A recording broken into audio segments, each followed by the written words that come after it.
قلمکار کیسے بنیں؟ اکثر لوگ اس مسئلے سے دوچار نظر آتے ہیں کہ ہمارے ذہن میں بہت سے خیالات چل رہے ہوتے ہیں، لیکن انہیں کرتاس پہ الفاظ کی صورت ڈھالنا مشکل لگتا ہے، یا ہمیں معلوم نہیں کہاں سے شروع کریں، کیا لکھیں۔ جس طرح اچھے کھانے کا دار و مدار اس کے اجزائے ترکیبی پر ہے، اسی طرح قلمکاری کے بھی کچھ اجزائے ترکیبی ہیں جن کا خیال رکھنے سے آپ کی تحریر میں چاشنی، حسن اور نکھار پیدا ہو جائے گا۔ ان اجزائے ترکیبی میں سب سے پہلے صحت الفاظ، صحت املا، لغت، محاورات، رموز اوقاف، قواعد اردو اور مطالعے۔ سب سے پہلے ہم جانتے ہیں املا کے بارے میں۔ املا بذات خود ایک مذکر ہے۔ بہت سے لوگ یہ لکھتے ہیں کہ آپ کی املا غلط ہے، جبکہ درست یوں ہے کہ آپ کا املا غلط ہے۔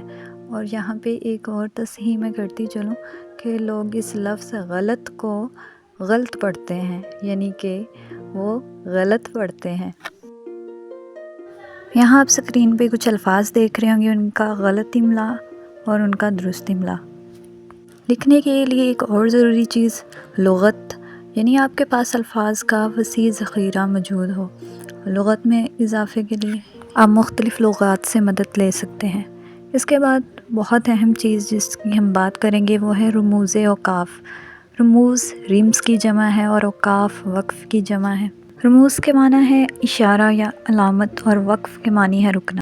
رموز اوقاف کی وجہ سے عبارت کو سمجھنے میں آسانی پیدا ہوتی ہے۔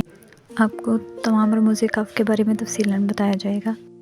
رموز اوقاف میں شامل ہیں قوسین، وقفہ، ختمہ، سکتہ، واوین، فجائیہ، تفصیلیہ اور سوالیہ۔ اس کے علاوہ بھی مزید رموز اوقاف کے بارے میں بتایا جائے گا۔ تو انتظار کیجیے اگلی ویڈیو کا۔ اگر آپ قلمکار ہیں یا قلمکار بننا چاہتے ہیں تو ایسی مفید اور معلوماتی ویڈیوز کے لیے چینل کو سبسکرائب کر لیجیے۔ شکریہ۔